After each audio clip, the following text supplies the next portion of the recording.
আসসালামু আলাইকুম ওয়া রাহমাতুল্লাহ।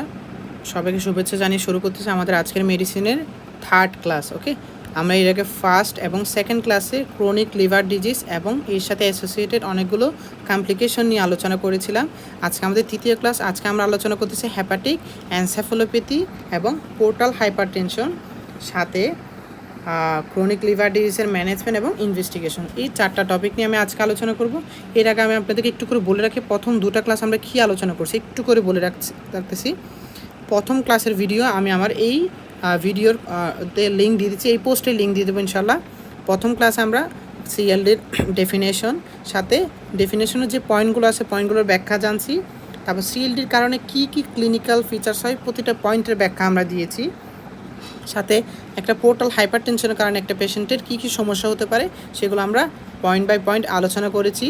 সাথে হেপাটোসাইট ড্যামেজের কারণে কী কী হচ্ছে সেগুলো আলোচনা করছি। এগুলো হচ্ছে ফার্স্ট ক্লাসে। ওকে, তারপর কজগুলো নিয়ে আলোচনা করছি, এগুলো হচ্ছে আমরা প্রথম ক্লাসে আলোচনা করছি। আর সেকেন্ড ক্লাসে আমরা সিএলডির 7টা কমপ্লিকেশন নিয়ে জানলাম, 7টার মধ্যে মাঝখানের 5টা নিয়ে আমরা জানছি। 1 এবং 7-এর ব্যাখ্যা আমি আজকের ক্লাসে দেবো। ওকে, অ্যাসাইটিসের ম্যানেজমেন্ট আমরা শিখছিলাম, এসবিপির ম্যানেজমেন্ট শিখছিলাম। এগুলো হচ্ছে আমরা গত ক্লাসে আর কি। হ্যাঁ, সাথে আমরা হ্যাপাটো পালমোনারি সিনড্রোম, হ্যাপাটো রেনাল সিনড্রোম প্রতিটা ডিজিজ সম্পর্কে যথেষ্ট পরিমাণ জানার চেষ্টা করলাম। ওকে, আমি লিঙ্ক প্রথম এবং সেকেন্ড ক্লাসের লিঙ্ক এই ভিডিওতে দিয়ে দেবো, এই ভিডিওর পোস্টে আপনার ওখান থেকে দেখে নেবেন। সাথে আজকের ভিডিওটা দিচ্ছি। এই 3টা ভিডিও হচ্ছে মূলত বলা যায় আমার মেডিসিন লং কোর্সের প্রমো ভিডিও। ওকে, এই 3টা ভিডিও সবার জন্য উন্মুক্ত। এরপরে যে 97 মানে টোটাল 100টা ক্লাস নিয়েছে আমার এই কোর্স, এই 100টা ক্লাসের মধ্যে বাকি 97 ভিডিও পাওয়ার জন্য আপনার কিন্তু আমার এই কোর্সে সংযুক্ত হতে হবে। ওকে, এই কোর্সের ডিটেলসও কিন্তু আমি কমেন্ট সেকশনে হয়তো দিয়ে দেবো। ওকে, সো কথা না বাড়িয়ে আমি শুরু করতেছি আজকের সেশন। দেখেন, হেপাটিক এনসেফালোপ্যাথি জিনিসটা কি? জিনিসটা হচ্ছে একটা পেশেন্টের যখন ক্রনিক লিভার ডিজিজ থাকবে, একটা পেশেন্টের যখন ক্রনিক লিভার ডিজিজ থাকবে, এই পেশেন্টের আপনার কী হয় বলেন তো? হেপাটোসাইট ড্যামেজ হয়। হেপাটোসাইট ড্যামেজের কারণে কি হচ্ছে, যে লিভারের যে সেলগুলো আছে সেগুলো কম কাজ করতেছে, দ্যাট মিনস হাইপো ফাংশন হচ্ছে। সো একটা পেশেন্টের যদি হাইপো ফাংশন হয়ে থাকে সেক্ষেত্রে লিভার সেল বা হেপাটোসাইট ভালোভাবে কাজ করবে না, যার কারণে লিভারের একটা ইম্পর্টেন্ট কাজ হচ্ছে কি মেটাবলিজম অফ মেনি সাবস্টেন্স। এর মধ্যে একটা ইম্পর্টেন্ট সাবস্টেন্স হচ্ছে কি অ্যামোনিয়া। সো লিভার কী করে যথেষ্ট পরিমাণে অ্যামোনিয়া মেটাবলিজম করতে পারে না। সো বডিতে আলটিমেটলি কী হয়, আপনার অ্যামোনিয়া লেভেলটা রাইজ করে, যেগুলো ব্লাড ব্রেইন ভেরিয়ার ক্রস করে কোথায় চলে যায়? ব্রেনে যায়। ব্রেনে কিছু সেলকে স্টিমুলেট করে আলটিমেটলি কী করে? হেপাটিক এনসেফালোপ্যাথি করে। সো এই হচ্ছে হেপাটিক এনসেফালোপ্যাথির প্যাথোজেনেসিস। আর এই অ্যামোনিয়া আসে কোত্থেকে? প্রোটিন এবং অ্যামিনো অ্যাসিড হয়ে আলটিমেটলি কী আসে? অ্যামোনিয়া আসে। সো একটা সিএলডি উইথ হেপাটিক এনসেফালোপ্যাথি পেশেন্টের দেখবেন কী লেখা থাকে? প্রোটিন রেস্ট্রিকশন দেওয়া হয়। কারণ প্রোটিন কী করে? অ্যামোনিয়া তৈরি করে, আর যত বেশি অ্যামোনিয়া তত বেশি হেপাটিক এনসেফালোপ্যাথি হওয়ার চান্স আছে। ওকে, সো একটা হেপাটিক এনসেফালোপ্যাথি পেশেন্টের কী কী ক্লিনিক্যাল ফিচার্স থাকতে পারে? ক্লিনিক্যাল ফিচার্স হচ্ছে মেইনলি সাইন অ্যান্ড সিমটম। সাইনগুলো হচ্ছে আপনি এক্সামিনেশন করে বের করবেন, আর সিমটমসগুলো আপনি জিজ্ঞেস করবেন অথবা পেশেন্ট আপনাকে বলবে। সো কী কী সাইন থাকতে পারে? নাম্বার 1 ইম্পর্টেন্ট সাইন হচ্ছে কি স্টেরেক্সিস। প্রথম সাইন হচ্ছে কি স্টেরেক্সিস অথবা ফ্ল্যাপিং ট্রেমার। ফ্ল্যাপিং ট্রেমার জিনিসটা কি? একটা পেশেন্ট যখন এরকম হাইপার এক্সটেনশন করলো, রিস্টটাকে যখন হাইপার এক্সটেনশন করলো, তখন তার হাতের এই অংশগুলো কি করে একবার সামনের দিকে আসে, একবার পেছনের দিকে যায়, আবার সামনের দিকে, আবার পেছনের দিকে। তো ট্রেমার হতে থাকে। হ্যাঁ, সামনে পেছনে খাপাখাপি করে এবং এটা ফ্ল্যাপিং ম্যানারে হয়। এটা কোন ম্যানারে হচ্ছে? ফ্ল্যাপিং ম্যানারে। So hyper extension of wrist যখন করা হয় তখন যেহেতু ফ্ল্যাপিং ম্যানারে আপনার কী হচ্ছে? ট্রেমার হচ্ছে, এটাকে বলা হয় ফ্ল্যাপিং ট্রেমার। এটার আদার্স নাম কি? স্টেরেক্সিস। তো this is a cardinal sign of hepatic encephalopathy.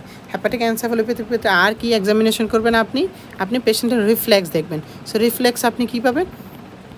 আপনি তার প্লান্টার যে রিফ্লেক্সটা আছে, প্লান্টার রেসপন্স যেটাকে বলে, সেটাতে আপনি কী পাবেন? এক্সটেন্সর পাবেন। এই প্লান্টার নর্মালি ফ্ল্যাক্সের হতে পারে, এক্সটেন্সর হতে পারে, ইকোভোকাল হতে পারে। তবে এই ক্ষেত্রে আজকের সিএলডি পেশেন্ট উইথ এনসেফালোপ্যাথি পেশেন্টের আমরা কী পাবো? প্লান্টার এক্সটেন্সর পাবো। আর কি সাইন আছে?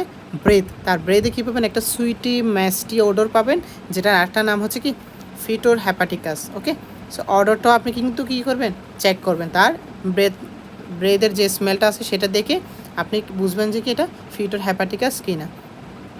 আর কি সাইন আছে, আর হচ্ছে কি constructional apraxia. What is constructional apraxia? এটা হচ্ছে কি একটা পেশেন্টকে আপনি এরকম কিছু একটা আঁকতে বলুন, যেমন একটা পেশেন্টকে আপনি বলুন যে কি একটা চতুর্ভুজ আঁকো, সে চতুর্ভুজ আঁকতে দিলে সে এরকম অ্যাব্রো কিছু একটা আঁকে ফেললো। আপনি তাকে বলেন ত্রিভুজ আঁকতে, সে এরকম ব্যতিক্রমধর্মী কিছু একটা আঁকলো যেটা আপনার কমান্ডের সাথে কোনো রকমের মিল নেই, সে কনস্ট্রাকশন করতে পারছে না। This is constructional apraxia. Patient যদি এডুকেটেড হয়ে থাকে তাকে আপনি সিম্পল ম্যাথমেটিক্যাল বা এরিথমেটিক টার্ম দিবেন, সেগুলো কিন্তু সে কমপ্লিট করতে পারবে না। Okay, so this four are the cardinal sign of hepatic encephalopathy. আর কি আছে হ্যাপাটিক এনসেফালোপ্যাথি? কিছু সিএনএস সিমটমস আছে। কি কি সিএনএস সিমটম? এক হচ্ছে কি অল্টার্ড স্লিপ প্যাটার্ন অথবা অল্টার্ড কনসাসনেস, নাম্বার 1। নাম্বার 2 কি লেথার্জি। নাম্বার 3 কনফিউশন থাকতে পারে। নাম্বার 4 হচ্ছে সেজার বা কনভালশন। অ্যান্ড নাম্বার 5 হচ্ছে কি স্লারিং স্পিচ। ওকে, এই 5টা হচ্ছে কি symptoms. So this are the sign and symptoms of hepatic encephalopathy. Hepatic এনসেফালোপ্যাথিতে কী রিস্ক ফ্যাক্টর থাকে, কোন কোন রিস্ক ফ্যাক্টর থাকলে হ্যাপাটিক এনসেফালোপ্যাথি ডেভেলপ করে সেটা আপনার জানতে হবে। একটা রিস্ক ফ্যাক্টর হচ্ছে কি কনস্টিপেশন। তো একটা সিএলডির পেশেন্ট বা একটা লিভার ডিজিজের পেশেন্টে যখন কনস্টিপেশন থাকে, there may be a good chance for developing hepatic encephalopathy. So, constipation is an important risk factor for hepatic encephalopathy. আর কি রিস্ক ফ্যাক্টর আছে? আরও আছে কি ড্রাগ, যেমন NSAIDs, নার্কোটিক্স অ্যান্ড হচ্ছে সিডেটিভস, এগুলো ইম্পর্ট্যান্ট ড্রাগ যেগুলো রিস্ক ফ্যাক্টর হিসেবে পরিচিত। আর আছে কি ডিহাইড্রেশন। কখন একটা সিএলডির পেশেন্টের ডিহাইড্রেশন ডেভেলপ করে? যখন সিএলডির পেশেন্ট অ্যাসাইটিস নিয়ে আসে এবং আপনি ওই অ্যাসাইটিক ফ্লুইড স্টাডি করার জন্য কী করতেছেন? প্যারাসিনথেসিস করতেছেন। তো বারবার যখন আপনি ফ্লুইড বের করতেছেন, তার ডিহাইড্রেশন হয়ে হ্যাপাটিক এনসেফালোপ্যাথি ডেভেলপ করতে পারে। আদার্স কজ কি hypokalemia, GI bleeding and the last one is infection. So আপনি যখন একটা হ্যাপাটিক এনসেফালোপ্যাথি পেশেন্টকে ম্যানেজমেন্ট করবেন, আপনি এই রিস্ক ফ্যাক্টরগুলোকে ম্যানেজ করার চেষ্টা করবেন। কি management? Management should be in ICU or SDO, এবং management should be on according to cause. আপনি সিএলডির কারণে কি হ্যাপাটিক এনসেফালোপ্যাথি হলো, নাকি অ্যাকিউট লিভার ফেলিয়ার কারণে হ্যাপাটিক এনসেফালোপ্যাথি হলো, এগুলো মাথায় রেখে আপনি ম্যানেজমেন্ট করবেন। তবে মাথায় রাখবেন ম্যানেজমেন্টের প্রথম 5-6টা কথা হচ্ছে কি কীভাবে রিস্ক ফ্যাক্টর প্রিভেন্ট করা যায় অথবা কীভাবে রিস্ক ফ্যাক্টর ট্রিটমেন্ট করা যায়। তাহলে কী আছে দেখেন, কনস্টিপেশন প্রিভেন্টের জন্য আছে কি ল্যাকটোলোজ। অ্যামোনিয়া যাতে রাইস করতে না পারে তাহলে কী করবেন? Protein restriction. Dehydration, GI bleeding, তারপর হচ্ছে পটাশিয়াম কমে যাওয়া, এগুলোর জন্য কী করবেন? Fluid electrolyte balance. ওকে, আর ইনফেকশনের জন্য অ্যান্টিবায়োটিক, আর অ্যাভয়েড করতে বলবেন কিছু ড্রাগ, কী কী? NSAIDs, sedative, narcotics. ওকে, সাথে যদি সিএলডি পেশেন্ট হয় লিভার ট্রান্সপ্লান্ট।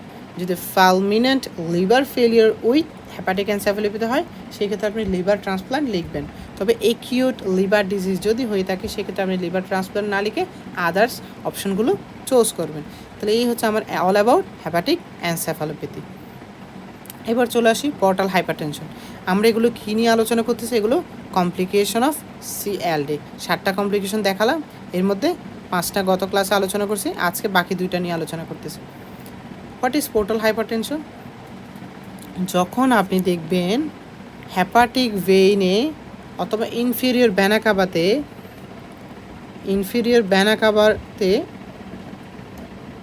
ধরেন প্রেশার হচ্ছে কত? 2 মিলিমিটার মার্কারি, আর পোর্টাল ভেইনে ধরেন প্রেশার দেখতেছেন আপনি কত? 12 মিলিমিটার মার্কারি। তাহলে কত পার্থক্য? 10 পার্থক্য। তো এইটা দ্বারা আপনি বুঝতেছেন কি তার পোর্টাল ভেসেলসে কী আছে? প্রেশারটা বেশি আছে। এইটাই হচ্ছে কি পোর্টাল হাইপারটেনশন। তবে কি সবসময় 10 বেশি থাকবে এমন কথা না। নর্মালি বলা হয়ে থাকে কি 5 থেকে 7 পর্যন্ত যদি বেশি থাকে সেই ক্ষেত্রে সেটাকে পোর্টাল হাইপারটেনশন বলা হয়ে থাকে। ওকে, নর্মালি কত থাকে কিন্তু মাথায় রাখবেন? 2 to 5 মিলিমিটার মার্কারি। কোথায়? Both inferior vena cava and portal ভেনে নর্মাল প্রেশার কত? 2 to 5। আর 12 এর বেশি হলে সেই ক্ষেত্রে আমরা বলি কি? 12 এর বেশি হলে সেই ক্ষেত্রে আমরা পোর্টাল হাইপারটেনশন বলি। মাথায় রাখবেন 12 এর বেশি। ওকে, সেটা হচ্ছে একটা মেজারিং ডেফিনেশন আর কি, মেজার করে কীভাবে ডেফিনেশনটা দাঁড় করানো হচ্ছে। এবার আপনার জানতে হবে আপনি যে সিএলডি পড়তেছেন, সিএলডির কারণে সিএলডিটা কোন রকমের কজের মধ্যে পড়ে। কারণ পোর্টাল হাইপারটেনশনের অনেকগুলো কজ আছে। কী কজ? প্রি হ্যাপাটিক কজ আছে, হ্যাপাটিক কজ আছে, পোস্ট হ্যাপাটিক কজ আছে। তো সিএলডি এটা কোথায় পড়ে? এটা হচ্ছে কি আপনার হ্যাপাটিক কজের মধ্যে পড়ে। কারণ সিএলডিতে আপনার কী হচ্ছে বলেন তো, প্রথম ক্লাসে বলেছিলাম সিএলডিতে আপনার কী হচ্ছে, আপনার কোলাজেনাস ফাইবার, কোলাজেনাস সাবস্টেন্স তৈরি হচ্ছে। পেরিসাইনোডাল স্পেসে কী তৈরি হচ্ছে? কোলাজেনাস সাবস্টেন্স তৈরি হচ্ছে। এই কোলাজেনাস এই সাবস্টেন্সগুলো আপনি কী করতেছে, ফাইব্রাসগুলো এই যে পোর্টাল ভেন দেখতেছেন, পোর্টাল ভেন একটা কী করতেছে, প্রেশার দিচ্ছে। প্রেশার দেওয়ার কারণে, প্রেশারটা এইভাবে দিচ্ছে, প্রেশারটা দেওয়ার কারণে পোর্টাল ভেনে কী হচ্ছে, আপনার প্রেশার বাড়তেছে। এইটাই হচ্ছে পোর্টাল হাইপারটেনশনের প্যাথোজেনেসিস। সিএলডিতে কীভাবে পোর্টাল হাইপারটেনশন হয়, সাথে আদার্স কজগুলো আমাদের একটু জানতে হবে। আদার্স কজ কী কী আছে? হ্যাপাটিক কজের মধ্যে দেখেন, যদি কোনো কারণে এই জায়গায় পোর্টাল ভেনে একটা থ্রম্বাস জমলো, ওকে, তখন কিন্তু কী হতে পারে, পোর্টাল ভেসেলসে প্রেশার বেড়ে যেতে পারে। আদার্স কজ কি? Narrowing of the portal when. এই ভেসেলসটা যদি কী হয়, কিছুটা ন্যারো হয়, এরকম হয়ে থাকে, সেই ক্ষেত্রে কিন্তু আপনার কী হতে পারে, পোর্টাল হাইপারটেনশন হতে পারে। আদার্স কজ অফ হ্যাপাটিকে আর কী কী কজ আছে? প্রাইমারি ভিলিয়ারি সিরোসিস আছে, সার্কোইডোসিস আছে, সিস্টোসোমিয়াসিস আছে।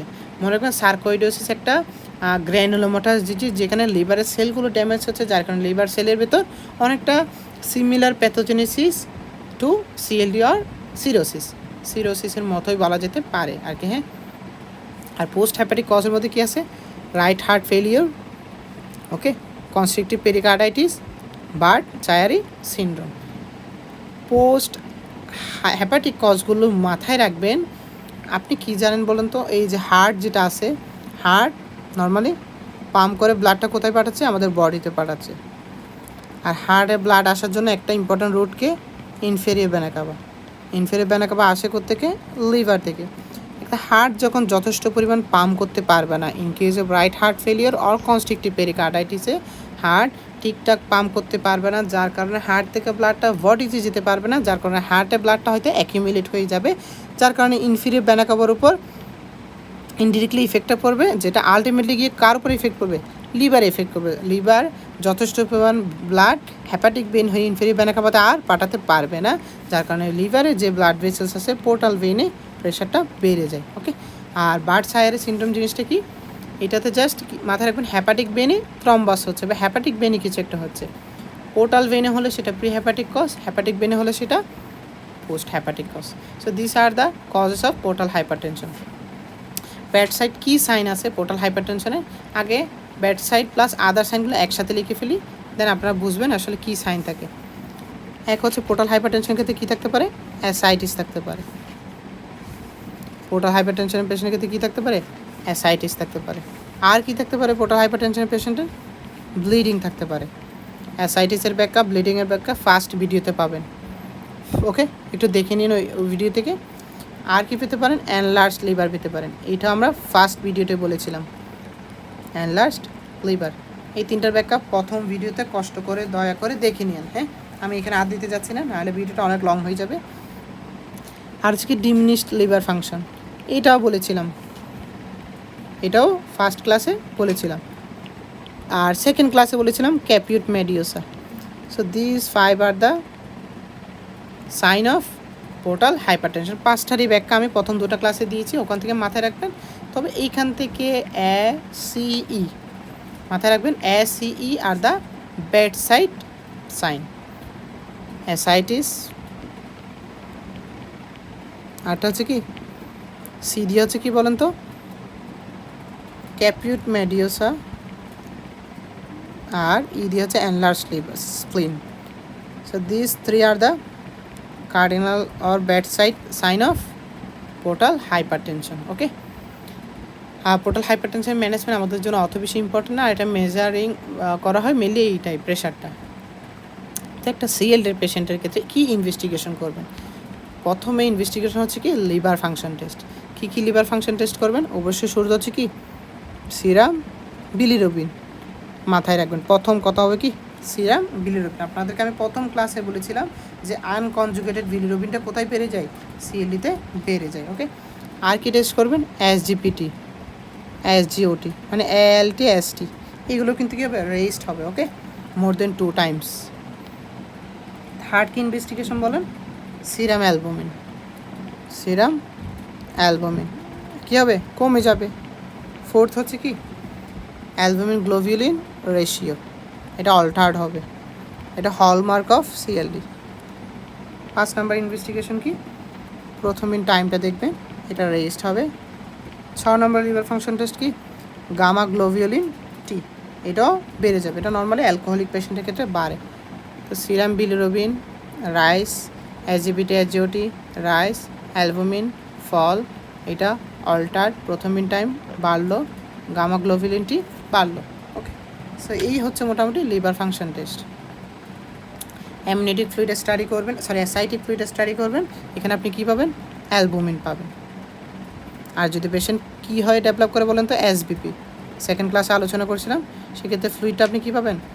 টার্ভিডর, ক্লাউডি পাবেন, হাই নিউট্রোফিল পাবেন। মাথায় রাখবেন এই কথাগুলো, cloudy high neutrophil is the cardinal sign of SBP. তারপর হচ্ছে কি serum ascitic albumin gradient, serum ascitic albumin gradient যেটা আছে সেটা আপনি মোর দেন 11 গ্রাম পার ডেসিলিটার পাবেন। ওকে, এটা নর্মালি কি কি মানে কাকে ইন্ডিকেট করছে? এটা ইন্ডিকেট করছে this is a type of transudative or exudative. Transudative or exudative সেটাকে আপনার ইন্ডিকেট করা হচ্ছে কি স্যাক। স্যাক মানে হচ্ছে serum albumin, serum ascitic albumin gradient. Okay, এটা normally either more than 11 or gram per decilitre, না গ্রাম পার লিটার লেখেন। মোর দেন 11 অর লেস দেন 11 হয়, বলা হয়ে থাকে যে কি মোর দেন 11 হলে this is due to transudative cause. যেমন তাহলে সিরোসিস অফ এ লিভার, এখানে কোন ধরনের অ্যাসাইটিক ফ্লুইডটাকে? ট্রানজুডেটিভ। আর যদি লেস দেন 11 হয় সেটা হচ্ছে কি এক্সুডেটিভ। ট্রানজুডেটিভের কজ কি বললাম? একটা হচ্ছে কি সিএলডি, আর কোনো কজকে আছে? অবশ্যই আছে, কনজেস্টিভ কার্ডিয়াক ফেলিওর। আর কোনো কজ থাকলে সেটা আপনি সাথে সাথে মেনশন করে ফেলেন, কি আছে? Nephrotic syndrome. আর এক্সুডেটিভের মধ্যে কি কজ আছে বলেন তো? হ্যাপাটোসেলুলার কার্সিনোমা আছে, অ্যাবডোমিনাল টিবি যেটা আছে, ইন্টেস্টিনাল টিবি বা ileocecal TB, and the last one is pancreatitis. So this are the cause of exudative ascitic fluid. তাহলে আপনি সেকে কী পাবেন? আর সিএলের ক্ষেত্রে ট্রানজুডেটিভ ক্যারেক্টারটা পাবেন। ওকে, এন্ডোস্কোপি করবেন due to find the variceal bleeding. মাথায় রাখবেন variceal bleeding, this is a cardinal sign of portal হাইপারটেনশনের, একটা কার্ডিনাল সাইন বলতে পারেন। এটা নর্মালি ইসোফেগাসের যে ব্লিডিংগুলো, সরি যে পোর্টো সিস্টেম অ্যানাস্তোমোসিস আছে, ওখানে কি হয়? ব্লাড ভেসেলসগুলো ডাইলেটেড হয়ে যায় due to rising of portal pressure. আর হ্যাপাটোভিলিয়ারি সিস্টেমে কী করবেন? আলট্রাসোনোগ্রাফি করবেন, এক্ষেত্রে লিভারটা কী পাবেন? Either enlarged or small. যদি CLD due to alcohol, CLD due to copper deposition মানে হেমোক্রোমাটোসিস, সরি অ্যালকোহল এবং হেমোক্রোমাটোসিস, এই ওয়ার্ডটা লিখি। এই দুটো কারণ হয়ে থাকলে আপনি কী লিখবেন? এনলার্জড লিভার লিখতে পারেন। আর যদি সিএলডিতে আদার্স কোনো কারণে হয়ে থাকে সেক্ষেত্রে আপনি স্মল লিভার পাবেন। ওকে, মাথায় রাখবেন এই দুটো কথা। এটা আয়রন ডিপোজিশন বলতে চাচ্ছিলাম, আমি কপার বলে ফেলছি বলি। ওকে, তো অ্যালকোহল এবং আয়রনের কারণে লিভারটা কী হয়? এনলার্জড হয়। কারণ অ্যালকোহলের কারণে আপনি কী হয় জানেন? ইন্ট্রাসেলুলার ফ্লুইডটা বেড়ে যায়, সেজন্য সাইজ বড় হয়। আর হেমোক্রোমাটোসিসে আয়রন ডিপোজিশন হয়ে সাইজটা বড় হয়। আর বাকি কজগুলোতে লিভারটা স্মল হয়। তাহলে হ্যাপাটোভিলিয়ারি সিস্টেমে হ্যাপাটিক দেখলেন, আর কি দেখবেন? আপনি স্প্লিন দেখবেন, স্প্লিনটা কিন্তু কী হতে পারে? এনলার্জড হবে। ওকে, আর কি দেখবেন? অ্যাসাইটিসটা দেখলেন। তাহলে এই তিনটা জিনিস আপনি আলট্রাসোনোগ্রাফিতে পাবেন। আর বায়োপসিতে আপনি বায়োপসি করবেন due to exclude hepatocellular carcinoma, মাথায় রাখবেন। সাথে এটা কিন্তু গোল্ড স্ট্যান্ডার্ড ইনভেস্টিগেশন, যদিও আমাদের দেশের জন্য না, বাইরের দেশের জন্য। এটা হ্যাপাটোসেলুলার কার্সিনোমাকে এক্সক্লুড করা যায়, সাথে লিভার সিরোসিসকে একদম খুব সুন্দর করে ডায়াগনোসিস করা যায় গোল্ড মানে বায়োপসির মাধ্যমে, লিভার বায়োপসি। আর কজ আইডেন্টিফাইয়ের জন্য আপনি কজ ফার্স্ট ক্লাসে পড়েছিলাম কী কী কারণে হয়, কজ অনুযায়ী ইনভেস্টিগেশন লিখবেন। যেমন হেপাটাইটিস ভি ভাইরাসের জন্য ইনভেস্টিগেশন দেবেন কি? এইচবিএস অ্যাজ, এটা দেখেন। তারপর তারপর আপনি এই হেপাটাইটিস সি ভাইরাসের জন্য অ্যান্টিবডি দেখেন অ্যান্টি-HCV। অটোইমিউন ডিজিজের জন্য অ্যান্টি নিউক্লিয়ার অ্যান্টিবডি দেখতে পারেন। তারপর আর কি আছে, অ্যান্টি মাইটোকন্ড্রিয়াল অ্যান্টিজেন দেখতে পারেন, মাইটোকন্ড্রিয়াল অ্যান্টিজেন। ওকে, তারপর anti DS smooth cell antibody, DS anti DS. আচ্ছা, এটা না লিখি তাহলে আমরা anti nuclear antibody, anti mitochondrial antigen, alpha one অ্যান্টিট্রিপসিনটা দেখি। আর আমরা তো একটা ইম্পর্টেন্ট কজ জানি কি, অ্যান্টিট্রিপসিন ডেফিসিয়েন্সিতে কী হয়, সিএলডি হয়। আলফা-1 অ্যান্টিট্রিপসিনটা দেখার চেষ্টা করব। আর হচ্ছে anti smooth muscle antibody, anti smooth muscle antibody. এগুলো হচ্ছে অটো ইমিউন কোনো কজের কারণে হচ্ছে কিনা সেটা ফাইন্ড আউট করবো। মোট কথা অ্যাকর্ডিং টু কজ আমরা দেখব। দেখেন আপনার কজগুলোতে একটু করে আসেন, তাহলে আপনি খুব সহজে বুঝবেন আসলে কী কী ইনভেস্টিগেশন করা উচিত।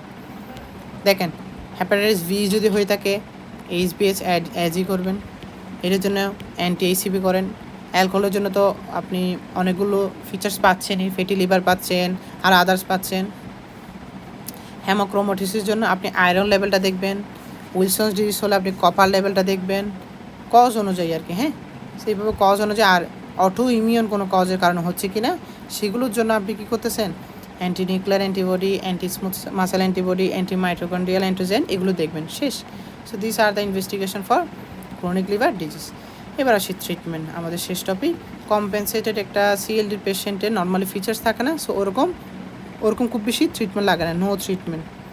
যেহেতু কোনো ফিচার্সই থাকে না, আপনি কী ট্রিটমেন্ট দেবেন? তবে আপনি প্রোফাইলিকটি কিছু মেজারমেন্ট নিয়ে রাখতে পারেন যাতে পেশেন্টের অবস্থা খারাপের দিকে না যায়। Okay, treatment of cause, hepatitis B virus, C virus দিয়ে হলে অ্যান্টি ভাইরাল ড্রাগ দেন। অটো ইমিউন কজে হলে স্টেরয়েড দেন। ওকে, নিউট্রিশনাল ম্যানেজমেন্ট, ইলেকট্রোলাইটের কোনো প্রবলেম হচ্ছে কি না, ডিহাইড্রেশন এগুলোর জন্য ইন্টারভেনাস ফ্লুইড, তারপর অথবা fluid and electrolyte, intravenous fluid and intravenous electrolyte, যেভাবে যেটা দরকার সেটা। ট্রিটমেন্ট অফ কমপ্লিকেশন, কী কী কমপ্লিকেশন দেখতে পাচ্ছেন সেগুলো অনুযায়ী চিকিৎসা দিবেন। গত ক্লাসে বলেছি যে 7টা কমপ্লিকেশন আছে না, হ্যাপাটাইটিস এনসেফালোপ্যাথি হলে ওটার চিকিৎসা দেন, অ্যাসাইটিস হলে ওটার দেন, এসবিপি হলে ওটার চিকিৎসা, HRS HPS হলে এগুলোর চিকিৎসা আমাদের লাগে না এবং এগুলো অত সহজে কমপ্লিকেশন হিসেবে প্রেজেন্ট করে না। ওকে, আর হ্যাপাটোসেলুলার কার্সিনোমা হলে আপনার কেমোথেরাপি, রেডিওথেরাপি, হ্যাপাটিক লোভেক্টমি অথবা হ্যাপাটিক রিসেকশন, যেটা করা দরকার সেটা করব। আর ভেরিসিয়াল ব্লিডিংয়ের ক্ষেত্রে আপনি কী চিকিৎসা দিবেন? ভেরিসিয়াল ব্লিডিংয়ের ক্ষেত্রে আপনার মাথায় রাখতে হবে ভেরিসিয়াল ব্লিডিংটা মেইনলি কিসের জন্য হচ্ছে, ডিউ টু পোর্টাল হাইপারটেনশন। তো আপনি প্রেশারটা কমানোর চেষ্টা করবেন। একটু পাশে আমি লিখি সিএলডির, তাহলে ট্রিটমেন্টের মধ্যে কমপ্লিকেশনের চিকিৎসা করব। তাহলে যে 7টা কমপ্লিকেশন আছে এগুলোর মধ্যে মাথায় রেখে আমরা চিকিৎসা করব। তবে ভেরিসিয়াল ব্লিডিংয়ের চিকিৎসাটা একটু করে লিখি, ভেরিসিয়াল ব্লিডিং, এটাকে ইসোফেজিয়াল ভ্যারিসেসও বলা হয়ে থাকে।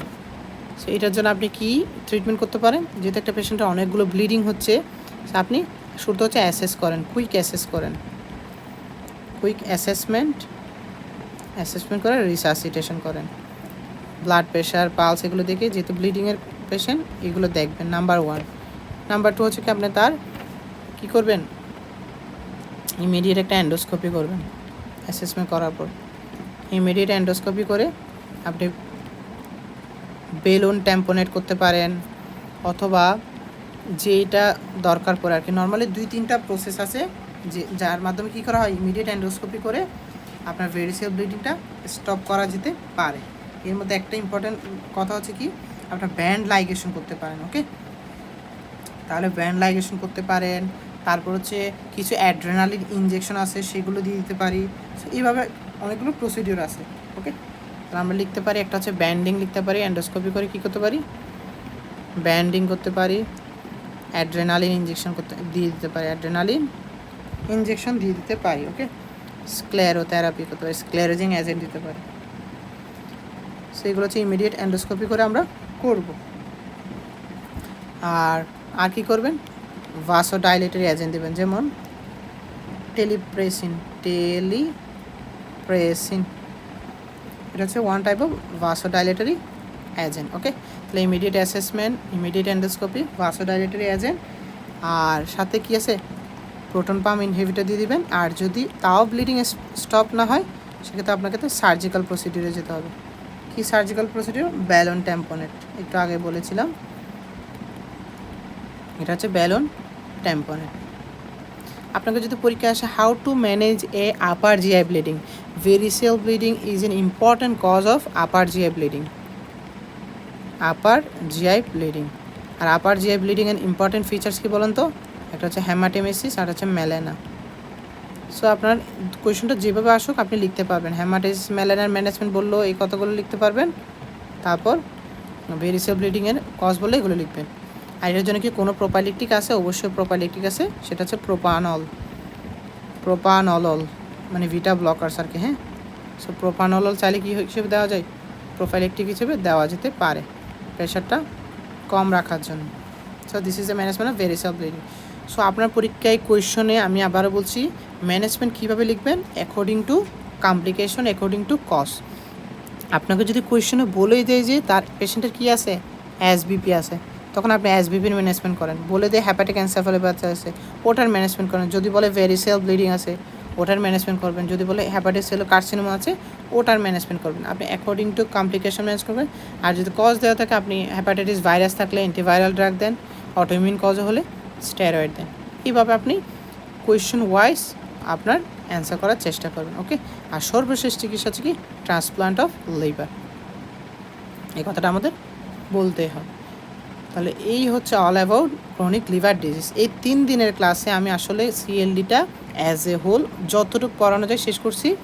আমি কিন্তু শুধু যে সিএলডি পড়াইছি তা না, আপনারা ডেভিডসন কোলে hepatic encephalopathy, portal hypertension, ascites, variceal bleeding সহ আরও অনেকগুলো টপিক শেষ করে ফেলছেন। ওকে, সবাইকে ধন্যবাদ জানিয়ে শেষ করতেছি আজকের ক্লাস। আসসালামু আলাইকুম ওয়া রাহমাতুল্লাহ।